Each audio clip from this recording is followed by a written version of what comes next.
조선시대 전기의 유교 제례무에 대해서 살펴보겠습니다. 제례무 하면 길례를 먼저 여러분들 떠올리셔야 될 텐데요. 길례에서 연행된 춤을 살펴보겠습니다. 길례의 제사는 규모와 그 중요도에 따라서 대사, 중사, 소사 이렇게 세 가지로 나뉘는데요. 대사 같은 경우는 국가에서 지내는 최대 규모의 제사가 바로 대사고요. 그래서 종묘 제례, 역대 왕들에게 지내는 제사 중요하겠죠. 그리고 농경사회였죠, 조선시대는. 그래서 땅과 곡식의 신에게 지내는 제사, 즉 사직 제사가 대사에 속합니다. 그 아래로는요, 중사, 그리고 소사, 이게 가장 작은 규모의 제사, 이렇게 세 가지로 나뉩니다. 이 제사에서는요, 일무라는 춤을 추었습니다. 이 일무라는 것은 이 일자가 줄 열자예요. 그래서 줄을 지어서 추는 춤이에요. 그래서 줄을 이렇게 맞춰서 추는데 둘, 셋, 넷, 다섯, 일곱, 여덟 줄을 쓰고요. 아래로도 이렇게 해서 8명 해서 64명 이게 줄줄 다 있는 거예요. 이렇게 바둑판처럼 여러분 바둑판처럼 쭉 이렇게 줄을 서서 춤을 추게 되는데 천자를 위한 제례의식무는 64명이 춤을 추게 되고요. 제후국가에서의 제례의식무는 36명.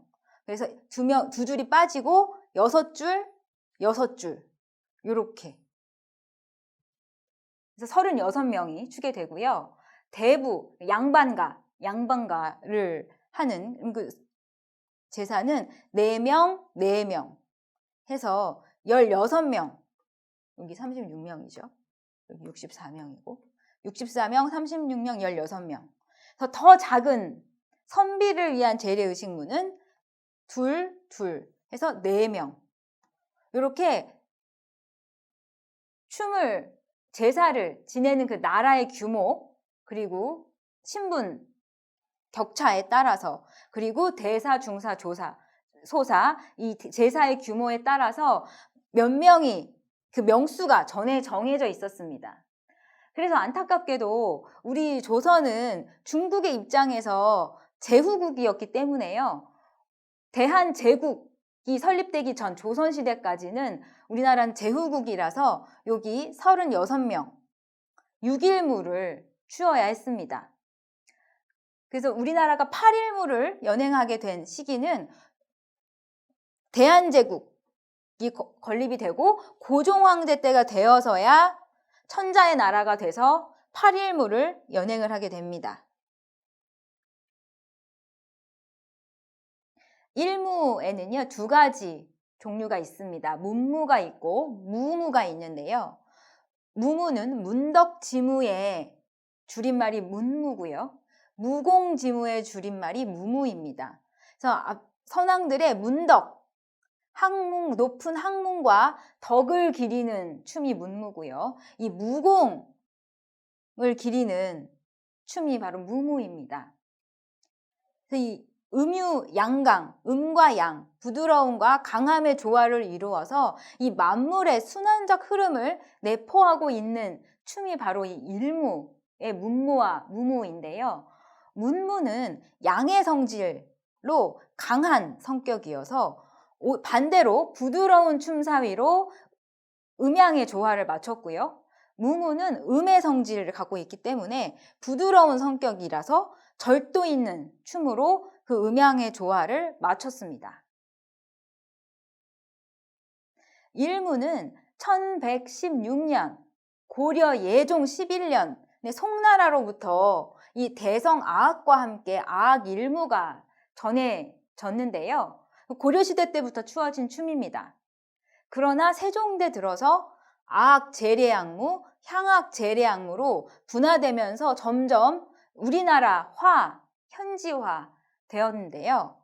특히 이제 세종이 이렇게 아학 제례악무와 향악 제례악무로 분화한 이유는 우리 선왕들이 살아있을 때 향악을 들었는데 죽은 다음에 제사 지낼 때도 향악으로 제사를 지내야지 왜 중국 음악으로 제사를 지내느냐라고 생각을 하여서 향악을 중점적으로 발전을 시켰고요. 그래서 우리 음악으로 제사, 제례악을 변화시킨 게 바로 세종대왕입니다. 그래서 지금도 연행되고 있는 보태평지악과 정대업지악을 새롭게 창제를 해서요. 회례악무로 연주를 했고요. 세조 때 1464년 세조 10년에 이 음악들을 보완을 하여서 종묘 제례악에서도 이 보태평지악과 정대업지악을 연주했습니다. 역대 왕과 왕비의 신주를 모신 사당을 종묘라고 하는데요. 비슷한 말로는 태묘라고도 합니다. 클태자를 써서요. 큰 묘죠.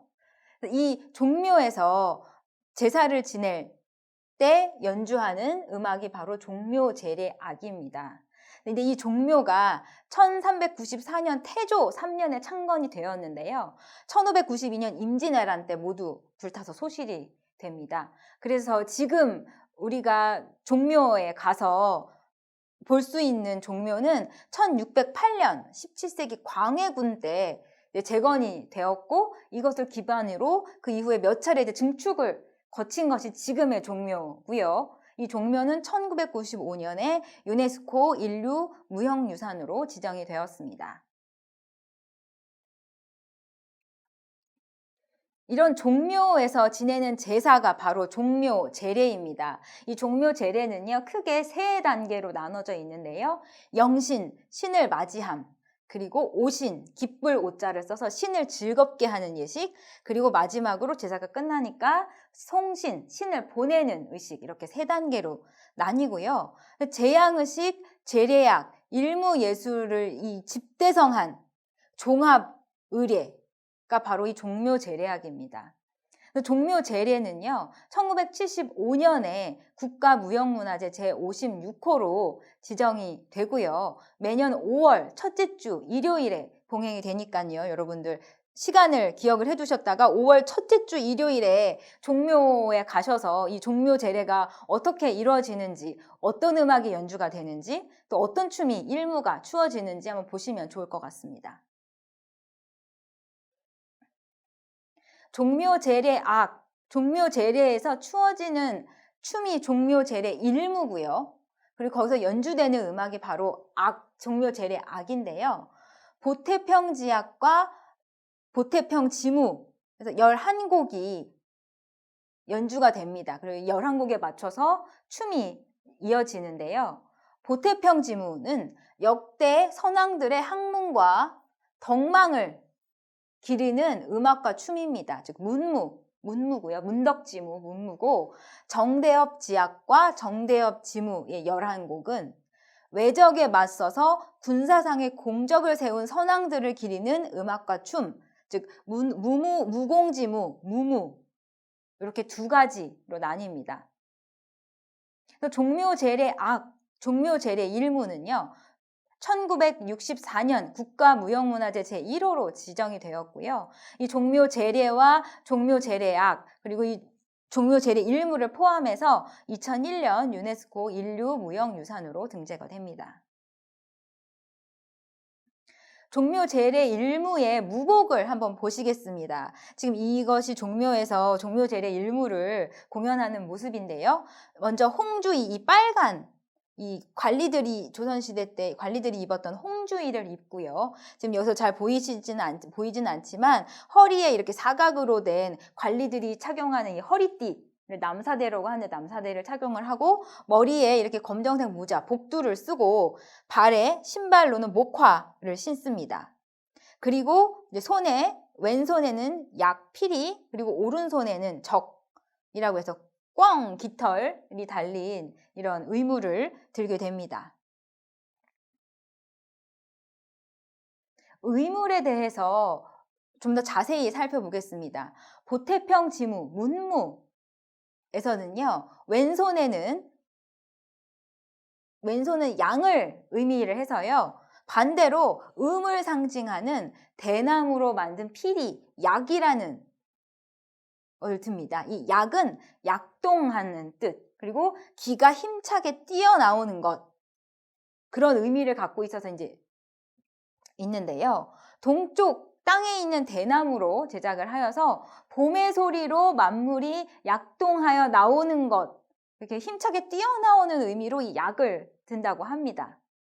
반대로 오른손은 음을 상징을 하고, 그래서 용의 머리로 장식된 자루에 꿩의 깃털을 늘어뜨린 적은 양을 상징하는 의물인데요. 그래서 음양의 조화를 맞춰서 왼손에는 약을, 오른손에는 적을 드는데, 보시는 것처럼 요 아래에 있는 게 약, 필이고요. 위에 있는 게 꿩 깃털이 달린 이 머리에 이렇게 용머리가 되어 있는 꿩 깃털로 된 장식품입니다. 음양의 조화를 이렇게 의물과 춤으로써 맞추고 있습니다.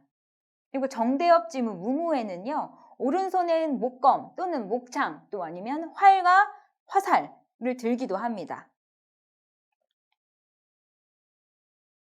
종묘제례에 이어서 문묘제례악도 있습니다. 문묘는 공자의 위패를 모신 사당인데요. 조선시대는 유교를 바탕으로 세워진 나라기 때문에 이 유교를 만든 공자가 매우 중요한 인물이겠죠. 그래서 이 공자의 위패를 모신 사당에서 또 제례를 지냈습니다. 신라의 국학, 고려에는 국자감, 조선의 성균관 안에 이 문묘가 건립이 되어 있고요. 문묘 제례는 문묘에서 공자에게 지내는 제사가 바로 문묘 제례입니다. 또 문묘 대제라고도 하고요. 석전 대제라고도 불리는데요. 매년 2월과 8월에 성균관에서 연행이 됩니다.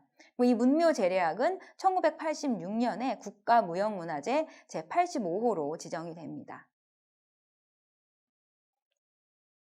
문묘 제례악 또한 종묘 제례악과 같이 문무와 무무로 구분이 되는데요. 무복도 종묘 제례와 흡사하게 홍주 이 빨간 이 겉옷과 남사대 허리띠 하고 신발, 목화를